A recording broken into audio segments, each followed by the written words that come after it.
निसर्गाच्या शाळेतील पद्मश्री राहीबाईंनी उलगडले गावरान बियाण्यांचे गुपित. मी कोणत्याही शाळेत गेले नाही, पण निसर्गाच्या शाळेने मला जगण्याचे खरे शिक्षण दिले. अशा शब्दांत बीजमाता पद्मश्री राहीबाई पोपेरे यांनी उपस्थितांना मंत्रमुग्ध केले. शिवाजी विद्यापीठात आयोजित पद्माराजे स्मृती व्याख्यानमालेत त्या बोलत होत्या. माती, जंगल आणि देशी बियाणे वाचवण्याचा कळकळीचा संदेश त्यांनी यावेळी दिला.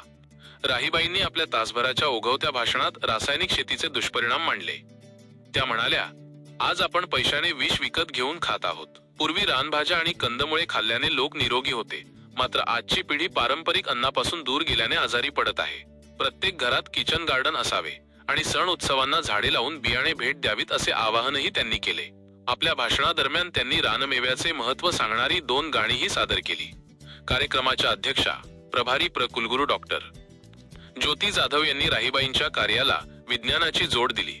ज्या मातीत जे देशी वाण पिकते तिथे विशिष्ट जीवाणूंच्या सहजीवनामुळे त्याला पोषण मूल्य प्राप्त होते, असे त्यांनी स्पष्ट केले.